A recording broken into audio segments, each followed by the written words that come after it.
They say a man wears many hats: father, husband, provider, friend, leader. But behind those roles lies the real story. The pressure, the lessons, the quiet battles we don't always talk about. Today on Forefathers, we're joined by a man who's living that reality daily. A man who's a partner, a father of 3 boys, and a man navigating the beautiful chaos of modern manhood. Henry, thank you so much for joining us, my brother. Thank you for having me. Thank you for having me. See, I think this is an episode I'm really excited about. Sure. Because you're a man that, when you reached out for us to do this, I was so excited because you're not someone who's just talking the game, you're living it 100%. in real time. This is stuff that you're doing in real time, you know? Yeah. And as we've mentioned, you have a lot of titles on your belt. You're a father, you're a partner, you're a friend, you're a leader. But if we strip away all those titles, who is Henry? Yeah, like I said, as we spoke about earlier, in that, you know, we kind of had these questions out there, and it got me thinking a little bit, and sort of put me in a position to kind of like, you don't get asked often to you know, sort of describe yourself and give an insight, or give insight into who you actually are. But I think when it boils down to it, I'm just a boy. I'm just a kid who's you know, trying to figure it all out. You know, and just a young boy who's trying to figure out, you know, was it all worth it? Am I worth it? Wow. Are we, you know, in this journey? What are we in this journey for? Yeah. So I think the essence of it, when we break it down, I'm just a boy who's trying to figure out, number one, was I ever enough? And on the back end of that, I'm the man that boy has become, who's realized certain things in growing up, but not removing the essence of just being a boy. So also, I think I'm just a vessel moving through, you know, this plane of where we are. Yeah. I think if that makes a little bit of sense, you know, and I guess just trying to figure it out, you know. That's quite interesting, and that's a powerful answer. Was there like a specific time in your life where you started to kind of view yourself beyond the role or the responsibilities that you have? Was there something that triggered to say, okay, but who am I actually beyond the things that I do?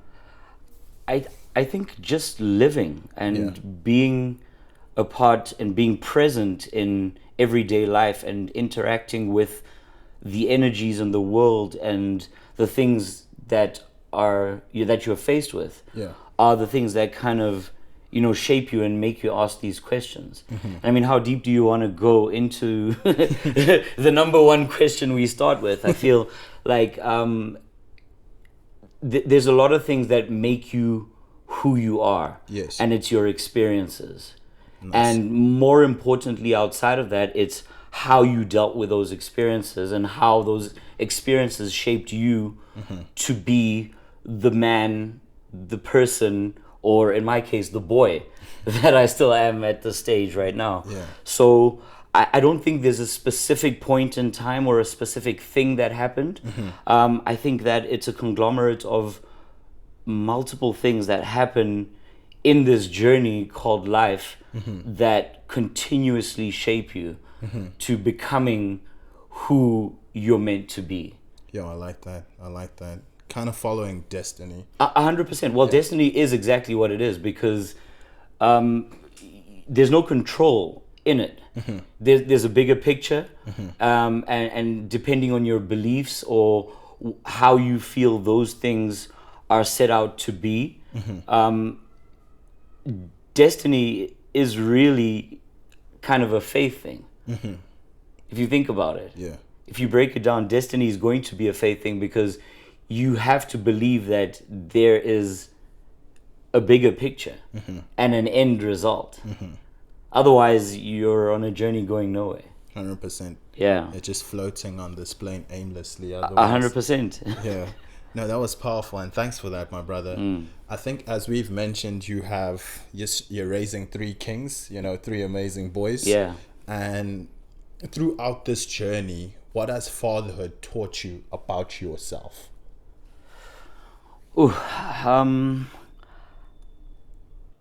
Number one, I think from a very young age, going back to the destiny thing, I always knew I would be a great father, number one. Oh, wow. From a very young age.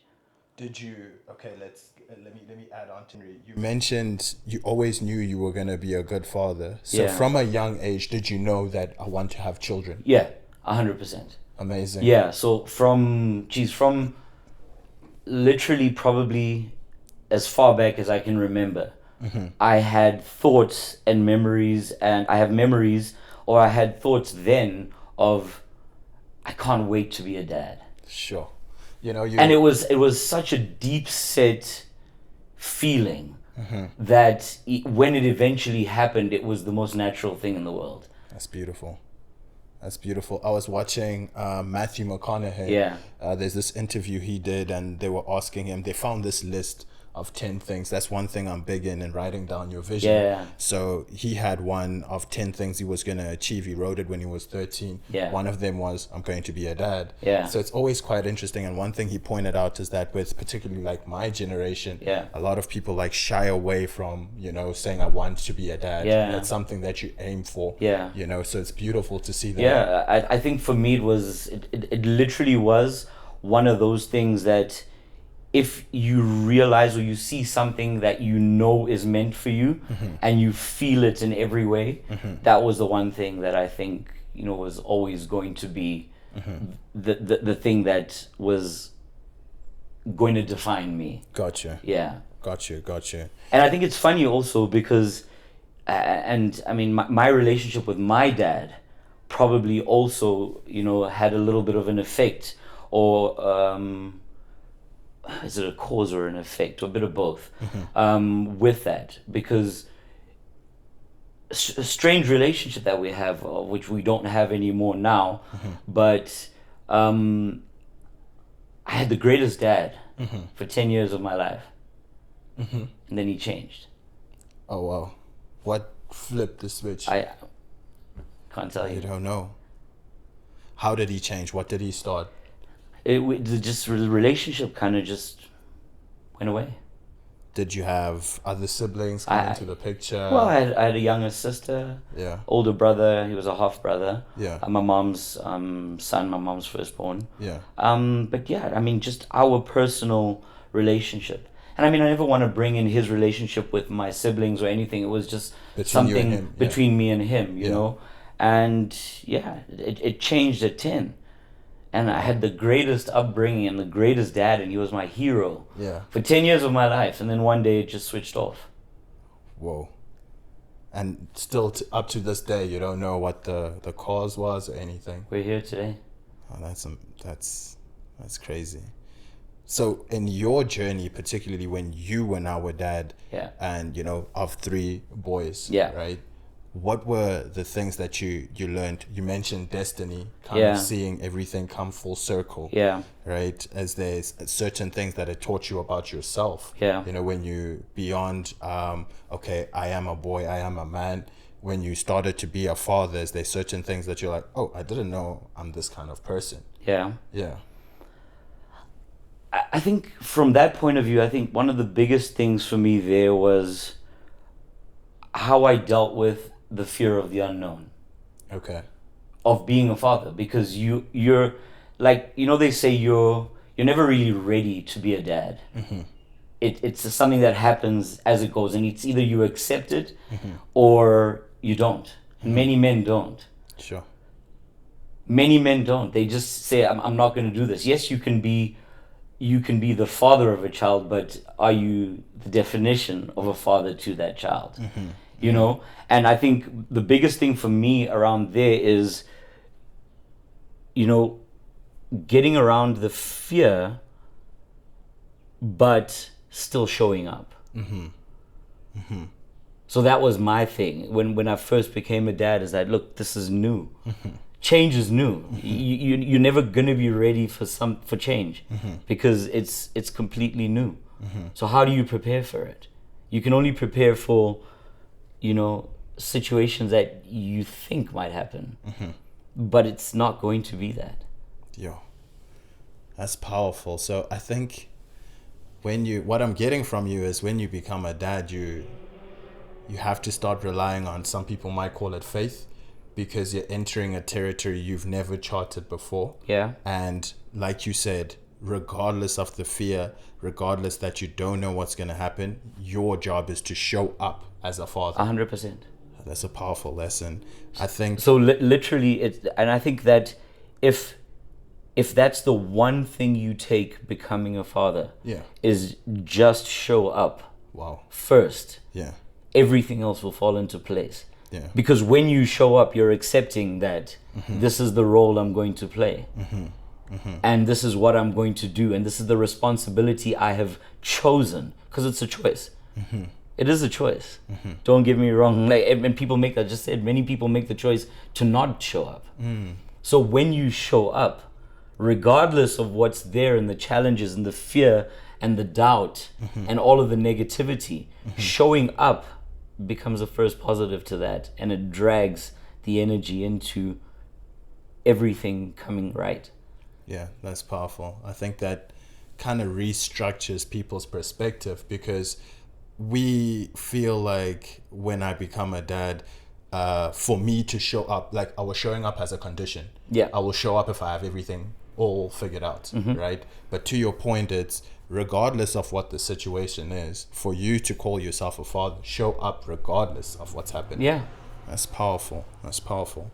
And as we've been breaking down, your journey of being introduced to fatherhood way back then, obviously fatherhood is somewhat synonymous with provision. Yeah. Right? So how do you balance that responsibility without losing yourself in it? I think the biggest thing there for me was learning what the definition of being a provider is. And that's not necessarily only monetary or financial or all of that. It goes back to literally what I just said, is being a provider means, number one, showing up, because you're providing of yourself. Oh, nice. So, I mean, you can be the one who's providing the financial assistance, being there and providing for your family and always at work and just never there. Are you a provider? Oh, yeah. You see what I mean? You haven't provided yourself. You haven't provided of yourself. So it's striking the balance between learning that being a provider is not underneath a financial definition. It's providing of oneself. It's being there. It's being a helper. It's being a shoulder to cry on. It's being a safe space. That's being a provider. Is when you can provide of yourself certain things outside. And not to say that, financially is not important. I mean, of course it's important. That's what makes the world go round. Yeah. It's what puts food on the table at the end of the day. But for me, I think being a provider stems in understanding and striking an intricate balance between understanding what you're providing, nice, who you're providing to, and what they need. Because every boy needs a dad. Yeah. So what I'm getting from you now is that you need to, as the father, you need to understand what the ask is. What is the need that my family has? Yeah. And how am I going to show up for them and what they need? And that way you're able to balance what the request is. 100%. Because a lot of times you will see men who are being weighed down by the pressure because their only definition of provision is financial. 100%. So as we know, like you said, this thing makes the world go round. So one day you can be really up, one day you can be really low. Of course. So now if you're on the real low and your only definition of provision is money, when the money is low, you'll feel like a loser. Yeah, and that means you're not a provider. So can you understand that if you have one definition of provider and it's monetary, the moment that falls off, and it happens, It happens in life. Yeah. Everybody will or has experienced the highs and the lows or have seen what happens. And if you have pinned your definition of provider to financial, when financial goes away, it means you're completely stripped of being a provider. And I don't think that's fair. Yeah. Because if you provide time, Yeah. if you provide your time, if you provide of yourself, Yeah. if you provide comfort, if you provide safety, you're still a provider. It goes back to what is your definition of being a provider. And if you get that right for you, even when certain things fall off or certain things don't work out the way that you want them to, you're able to still fit that definition of being a provider. And you're not stripping yourself completely of that status. I like that definition. Is nice. I'm going to use that again.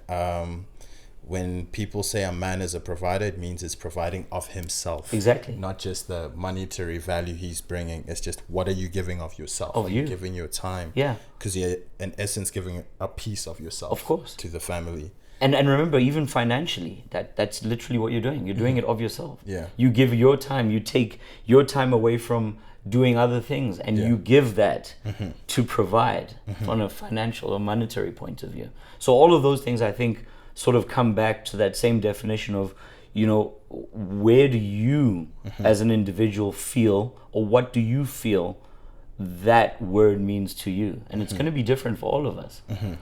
And the percentages of all the portions of that definition are going to be different for you, different for me, because we're different human beings. 100%. Nice.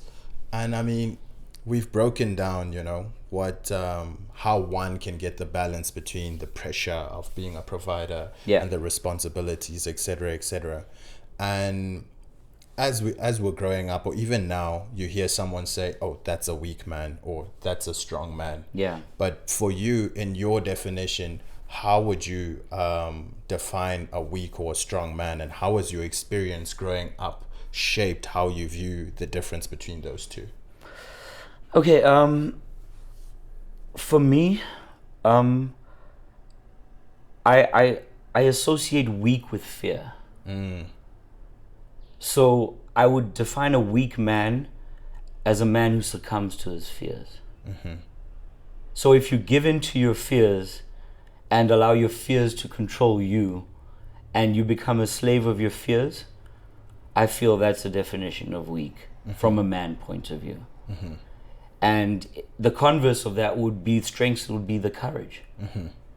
So I would define a strong man as somebody who has courage to step through, courage to move through, courage to not be bound by your fears, courage to find new ways, courage to make solutions, courage to build, to rebuild, courage to allow yourself to be broken, and allow yourself to realize that you can heal. And when you do that, you show people around you that there lies in the strength. As you're speaking, I'm realizing that fear actually holds a lot of things back, and it's that inaction because of fear that makes you weak, because it's normal to feel fear. It's a vicious circle. Yeah. So fear can drive you, right? But it can drive you on the positive end. It can drive you to, I need to deal with this, and I need to get stronger, and I need to rebuild, and I need to face this fear. Or it can make you its slave. Yeah. And once you become a slave of fear, it's a vicious circle, because all you're going to do is get stuck in that loop and keep shrinking and keep shrinking and shrinking. Yeah. And you're reducing yourself the entire time. Yeah, that's crazy. And throughout has that always been your definition of a weak man, or has that changed over the years as you grew up? I think it probably changed over the years. As with everything, I think as you grow, as you evolve, as you learn, as you take in the world, things like that have to change. Your opinions or thoughts of certain things as you learn more has to change. If it doesn't, then I mean, you can't be in the same mindset you were however many years ago. There has to be an evolution to the thought, and I guess that's part of the learning process as well. So I can't go back and tell you what my initial sort of definition of what a weak man was. Yeah. I think it took me coming out of being a weak man to learn that lesson and get that definition. So it's in that vulnerability of accepting that I have been weak myself. I have succumbed to fears. I've given into fears, and I've grown past that. So that in itself has allowed me to be able to look back and say, maybe I'm not a weak man anymore because I've gotten over that hurdle. Because I can now act regardless of the fear. Exactly. Okay, got you. And what I liked about that is you're acknowledging that the fear exists. 100%. But you're saying what makes me strong is I'm acting regardless. Yeah. Yeah. And it goes back to showing up. If you show up to your fears every day, and it's I read something recently, and it's one of those things. I'm very much an energy person, and I believe, the world and energy, positive energies, and the wavelengths of people, of souls, of spirits, and all of those things, and even lessons that you're being taught, will continuously keep coming to you until you face them or accept them. And if you don't, they keep coming back. Yeah. In different forms until you learn. And that's also, if you look at it on the negative end, that's what fear does as well. Yeah. Fear will keep coming back, and it will know you attract it. I'm just realizing that sometimes the key is in the actual saying where they say face your fears. Yeah. Because after you faced it, it's done. It's no longer one of your fears because you've conquered that thing. But if you don't, to your point, it becomes a vicious cycle of maybe you didn't face it in a month, but you'll face it in the future. It'll come back. Yeah. Oh, that's interesting, man. Yeah. And thank you for that. And we've spoken a bit now about fear, and we're starting to speak about the emotions, that men feel. And for the most part, men are normally told to suppress rather than express. Yeah. Right? So how do you take care of your mental health and emotional health as well, especially considering you have so many roles to play? You're wearing so many hats all the time. I think that's a continuous or an evolving thing. So that's something you have to do on a daily basis. That's something, and it comes with really having intricate and self-knowledge of the things that affect you, the things that have an impact on your life, and the consciousness of that, and accepting that things aren't always going to go right, and addressing things on a daily basis. I think that sort of allows you to keep your mental health in check. Because what we tend to do, especially as men, is we don't address it. We address it when it gets really bad. That's the default of us. That's our default. Because you're not out there every day saying, "Yo, I got a problem with this. I got a problem with that. I'm sort of observing this and observing that, and I can see these small changes." No, we react once it's now affecting you. And I think that's one of the major things, and I'll say I would have been guilty of it myself. Is that you, as you grow and as you sort of develop and age, or come of age, or come into manhood rather, if I can put it that way, you should start reflecting and going back and forth and deciding about the things that you're allowing to affect you and how they actually affect you, and then dealing with that. So my thing with that is, it's always been a thing of, and there was a quote, I read a quote recently, it spoke about the observer being the master, right? Yeah. So the observer is the master. And what I took from that is, if you see everything as it starts, you don't have to react now, but you can actually start going away from the things that you don't want earlier. So if and it goes into the observation.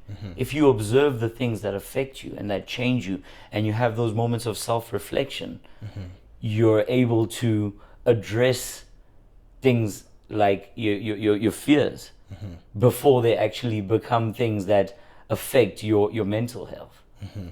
And to add to that as well, I think a very important part as well is you need to take care of everything, because your mental health is just where is where you get the reaction. So physically, you need to be healthy. Your body needs to be in a good space. You need to address those things, because all of those contribute to how you deal with your mental health. And it's like I said, like with me, the physical side, what I do, and taking care of your body and looking good and playing sport, and all of those things contribute to your mental health. Because if you tick all the boxes, and you have one where a box is getting unticked, and you start realizing it early, you kind of know how to deal with it. Got you. What I'm getting from you is that the key to managing your mental health as well as your emotional health as well is just doing some self-observation and reflecting on yourself, understanding yourself better and knowing what actually affects you. But you have to be very honest with yourself, because we remember the mind can fool you. It does it all the time. I mean, every day. The mind can tell you what your memories. You can trick your mind into believing certain things. You can make yourself sick. You can make yourself better. The power, they talk about the power of the mind and the energy that you bring into yourself and how you think. So those things become so important, and getting a hold of it and being honest with yourself. Because also the moment you can't be honest with yourself, it's not going to go to, that is going to continue with everyone around you. And that just perpetuates where you are, and you kind of get into a situation where now you're lying to everybody, and now you believe the lies you're telling. Yeah. Which is dangerous. Yeah. It's very dangerous. I liked how you broke it down to say mental health doesn't mean that everything is mental. No. There's a lot of components that end up leaving you maybe feeling depressed or anxious 100%. for you to get to that point. Emotional health, your physical health, how you feel about yourself. All of those things contribute. So if we have, let's say we have a 21-year-old who's watching right now at home and is like, Henry, thank you so much for, saying what you said, but currently right now I don't feel good about myself. Yeah. I feel like I'm a loser. I wake up and I feel like life isn't going well. Yeah. What would we tell that kid to do with the next 5 months of their lives, maybe? So my thing would be try and break it down to its simplest form. Every day. What are the things that you feel are affecting your mental health? And it needs to be almost like a reflective conversation. Stand in the mirror, write it down. Break it down to the most basic of building blocks, and deal with one thing at a time. And remember, your brain rewards you, right? So if you deal with one small thing and you get it right, and that's no longer an issue, your brain looks for the next thing to do that with. So that would be my I guess initial advice. And I think secondary to that is you're not a silo. There's people around you. There's people around you who care. There's no need in dealing with it alone. I was like that for a long time growing up. I was a bottler. I was a people pleaser. Yeah. I always made sure everyone around me was happy, and I sacrificed a lot of myself growing up in my 20s and early 30s, and I gave away so much of myself to make sure that everything around me was good. And I didn't realize that in itself was the problem. And had I started dealing with certain things issues I had from, the building blocks, it would have helped. Instead of waiting 10 or 15 or 20 years, and now you're not dealing with a brick, you're dealing with a building. Yeah. I hear what you mean. Yeah, And because your mental health can be looked at exactly like that. You build it. So I mean, that foundation is either going to be a good or a bad one. Yeah. Either way, it's a foundation. Yeah. Because you're building. And it's I was speaking to one of my friends today, and we're just speaking about the mind and how it's a muscle, and we need to intentionally exercise it, because if we don't, someone else will. Yeah. And subconsciously, the things you're being fed might be things that are questioning your value to society. Of course. Questioning your contribution, and what I really liked about what you said is breaking down the why.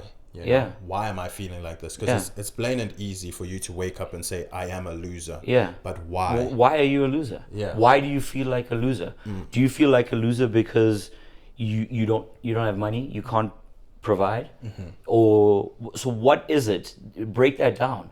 And then you can further break down each question. Yeah. It helps when you write it down and when you really understand it. Yeah. Right? And it even goes back to like a lot of the work I did was in training. So I did training solutions Gotcha. for a lot of my life in business. And we would get like a bunch of information, and they would say, make this teachable. Okay. Right? Yeah. So in order to do that, you have to break it down to its simplest form to make people understand it. And the only way you can do that is, and they say that you haven't been able to teach someone something unless they can tell, or they can go further on, go and teach somebody else what you taught them, right? So that's when they know something, right?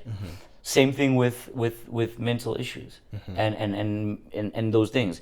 If you can't break them down to the very core of them or to the brick, you're never going to be able to deal with it.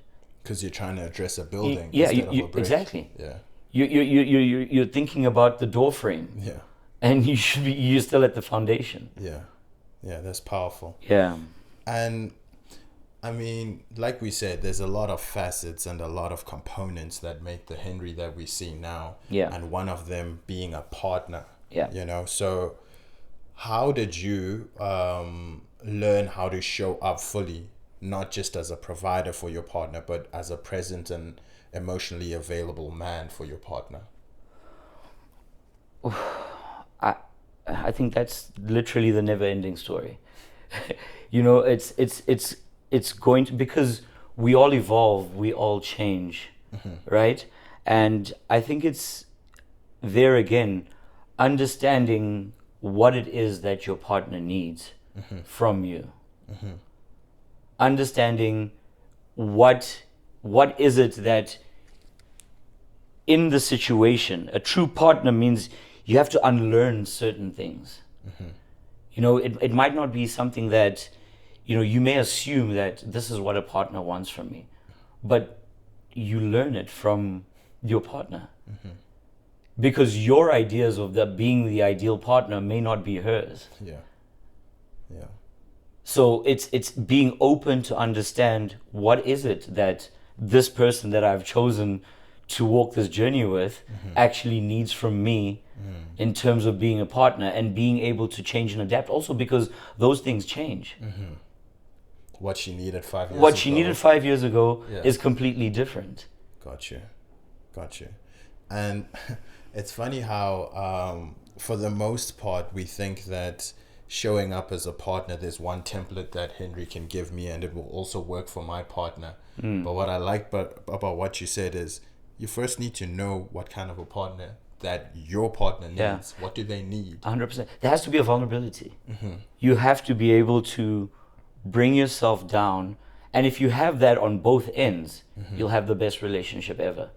If you have a vulnerability on both sides and an openness to find out what's important for the other person and each other learn from that, it's literally building a foundation of a great relationship. And I mean, that's in essence what it is. You're gonna have ups and downs.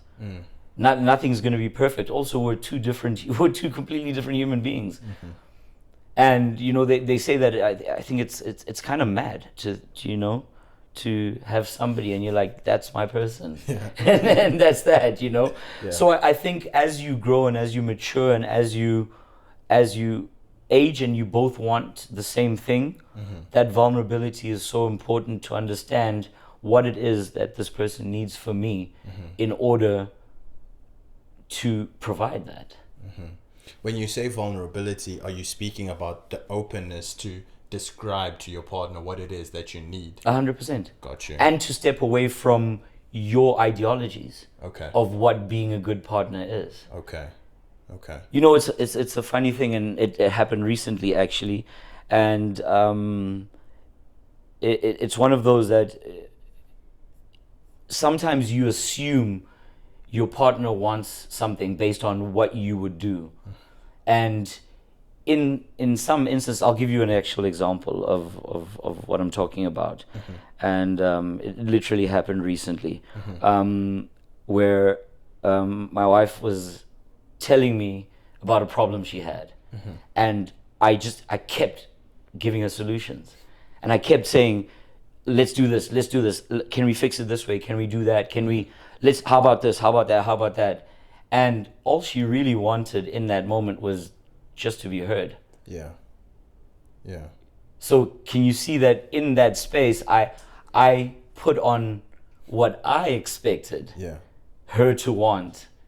You were like, she's given me a problem, she needs a problem. He needs a solution. No, sometimes she just needed somebody to hear. No, that's powerful. I think it's a journey of 100%. getting to understand your partner.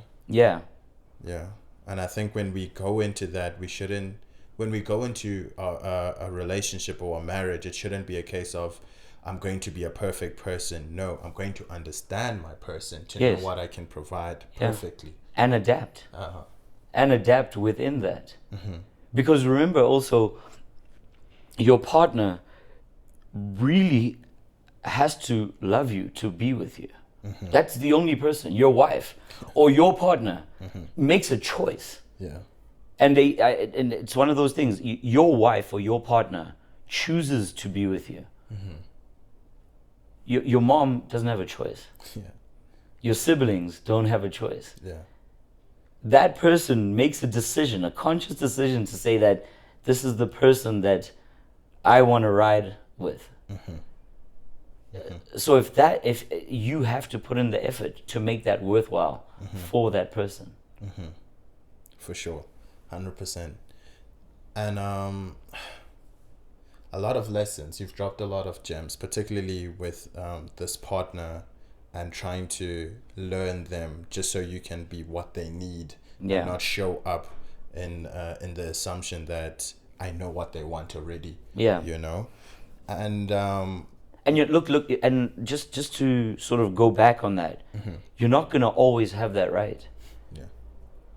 And you accepting that, I think, is also a very important part of that thing, and accepting that you're going to get it wrong a lot. And accepting that you're going to get it wrong and being willing to work at it and fix it, I think is the biggest part of making it work. Gotcha.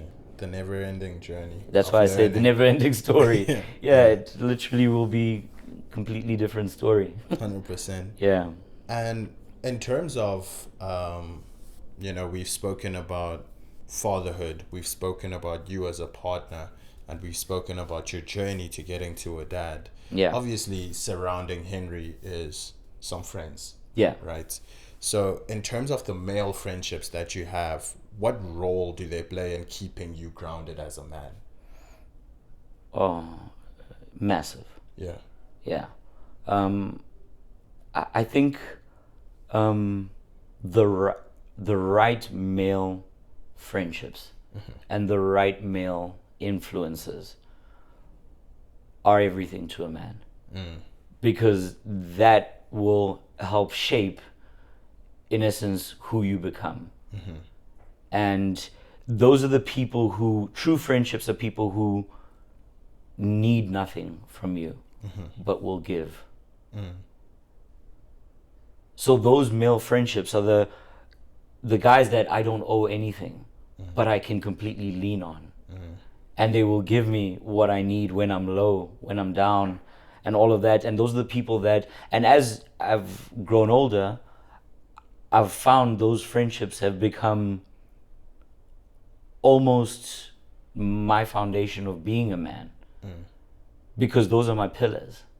Those are the guys who I can go to free of judgment. Those are the guys who I can openly go to and speak to about things that I wouldn't necessarily maybe be able to speak to a partner, to, you know, and to get out of.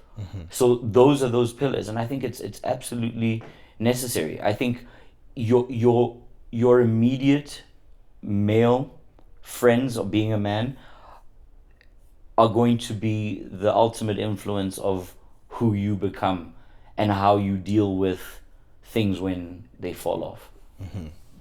Do you think that in today's day and age, men struggle to find genuine friendships? Yes. Why do you think that is?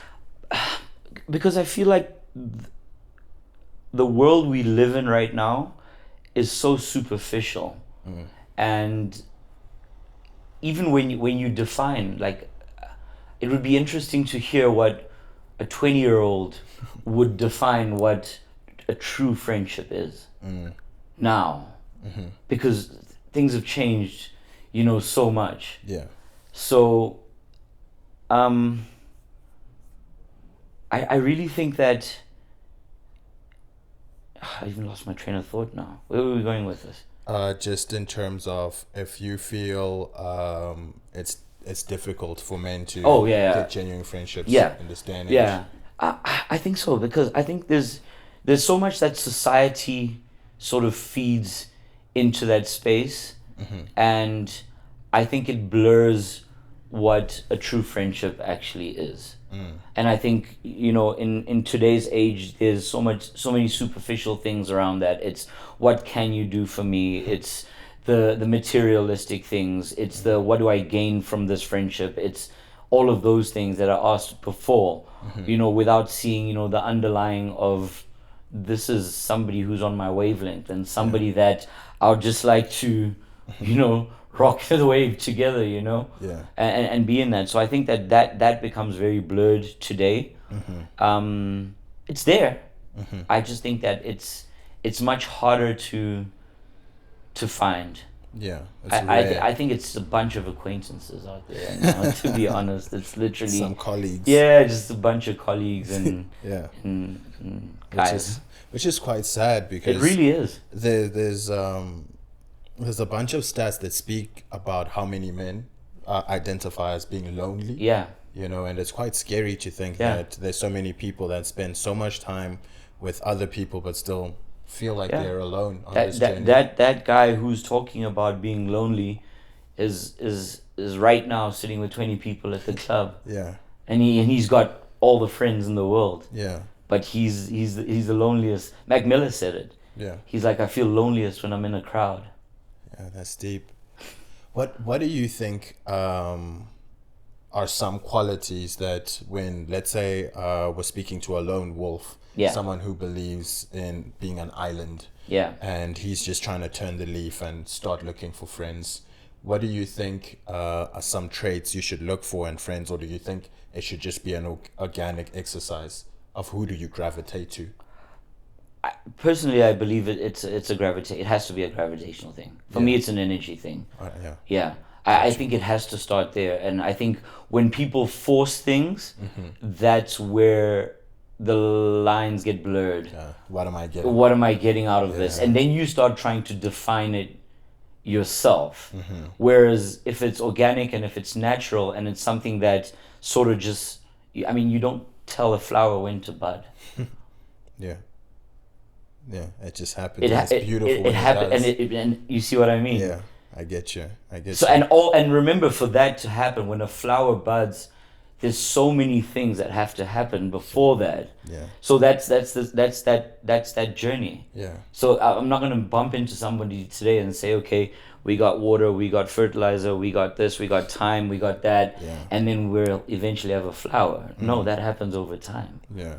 But all of those things come together organically. Yeah, it's not a tick box exercise to say, oh, that's a hard worker. No. I need to hang with him. No, you will naturally gravitate to what you are. Of course. Yeah, I like that. And just getting deeper into the story of Henry and his fabric, right? Yeah. You know, every man has got his victories and his scars. Yeah. What are some of your biggest, or just one of your biggest wins, and one of your hardest lessons that you've learned as you've journeyed to becoming who you are today? Ooh. Biggest lesson? I'll start there. When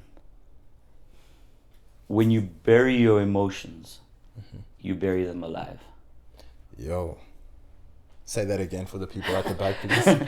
When you bury your emotions, you bury them alive. Yeah. They'll come back. They will. They'll dig their way out. Yeah. And they'll come back. Don't bury them, deal with them. Don't bury them, deal with them. Yeah. Yeah. That's powerful. I think that's one of my biggest lessons, and it's something that I actively try and deal with now.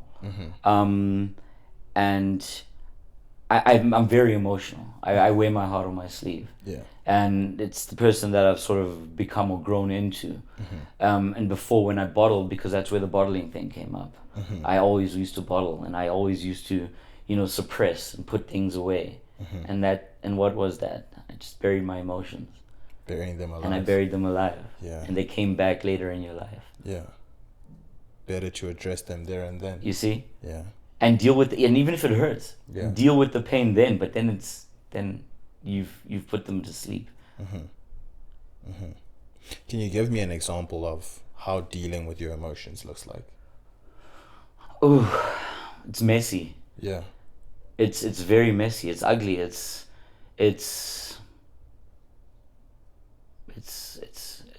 chaos. If you picture like a calm day at sea, it's a storm. And that's what it is. But it's being able to actually face that and say, look, here we are. We're here. This is the formula that I have. This is the equation that I'm faced with right now.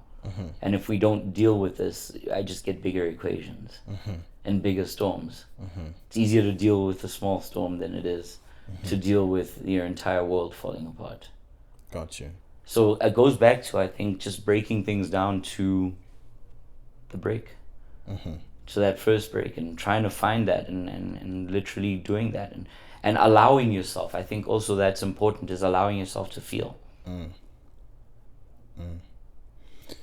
And for your biggest win, I think your biggest lesson is something that the audience, myself, and anyone who's going to hear that are going to carry with themselves moving forward, because more often than not, we assume when we bury our emotions, it's goodbye, it's done, we're never going to see them. Yeah. I keep it moving, but they're going to come back and haunt you. Yeah. And like you said, strip it down to the brick, strip it down to the base form of that feeling, what it is that you feel. Yeah. And give yourself grace to feel as well. Also, it's not easy. It takes that's I think that's one of the other things, is that healing is not instant. It takes time. And it takes failing. One of my favorite things, and I think it's something I've lived my entire life on, is failing forward. Mm-hmm. And I've failed so much. I've failed more times than most people I know have tried. Mm-hmm. And what that's taught me, and before, when I would fail, it would hurt. Now it's just lessons. Because you know you're moving Because forward. I know I'm moving forward. Yeah. So every failure is an opportunity to learn. Yeah. And an opportunity to better myself. That's powerful. Fail forward. Yeah. Because the guy who failed yesterday will not be the same guy who's failing Of course. today. Not if you learned the lesson. Yeah. And remember what I said about lessons earlier. Is that if you don't learn it, the cyclical nature of lessons is that they come back. Until you learn it. Yeah, until you learn it. And in terms of your wins, what's something that, you know... Loving me. Yeah. Wow. I think that's... And that might sound so mundane and so simple. But I think for the longest time of my life, I struggled with that. I struggled with accepting me for me and wanting to be me for everybody else. And I think I'm getting it right now because I love myself. I love me. You know what's strange about that? What's strange is that you're someone who loves people. Yeah. I can see that on you. Yeah. Whenever you interact with people, you love people. Yeah. So one would assume that someone who loves people also loves self. No. Wow. No. Yeah. It sometimes it's and sometimes that's a projection. Okay. So that might be the thing you're lacking. The thing you lack the most is what you want to give. Yeah. Got you. So I think my biggest win is finally getting to a point where I love me. I accept me for me. And the beauty about that part is once you get there, everybody around you will see it. Yeah. And you don't have to explain it. You don't have to tell people about it. It becomes a feeling for everybody around you. It's the energy. So I would have to say, and it took me a long time To get to this point. I dealt with a lot of demons. Say, make friends with your demons.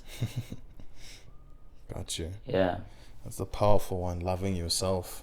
And I think each and every one of us should try and get to that point where, you know, we love ourselves, we respect ourselves, and we care for ourselves. Yeah. You know?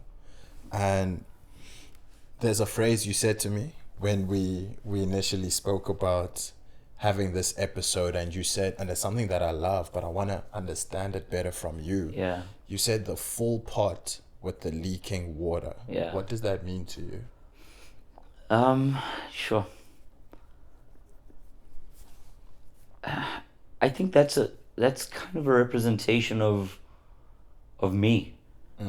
Because first of all, I don't think anything's ever full. I think that there's always an opportunity for more and for growth. But the full pot that's leaking, I think is important because that humbles you. It sort of brings you back. It humbles you. Because it's full and it's leaking. Yeah. So, because that's actually an oxymoron if you think about it. Yeah. Because it can't be full if it's leaking. Yeah. It is. And I think that's what we all are. We're all full and leaking. Because there's no perfection. There's no perfection. Yeah. But we need to leak to grow. And it teaches us humility. Yeah. Because none of us are perfect. If we're full, then you've reached perfection. It's a powerful sentiment, my brother. All right, Henry. We're coming to the end of the episode, as sad as that sounds, because I feel like even I myself have learned so much from you, and just your experience and the knowledge that you've dropped. And what I want to know from you as the father of these 3 kings, when your sons look back one day, what do you hope they'll say about the kind of man and father you were? Yeah. So this is one of the ones where when you sent me the questions, like it kind of it hit me. It was a difficult question to answer, Yeah. and I hope you don't mind. I want to read this because Please. I want to read it because I think Hopefully one day when your youngest one is older, he'll Yeah. watch this and be like, yeah. So I don't hope they say he was perfect or he was the strongest man I knew. I hope with every fiber of my being that they say he was present, he was there, and we never for a single moment doubted that we were loved. sure. I hope they say he was flawed, like all men, but he was always, always trying to be better.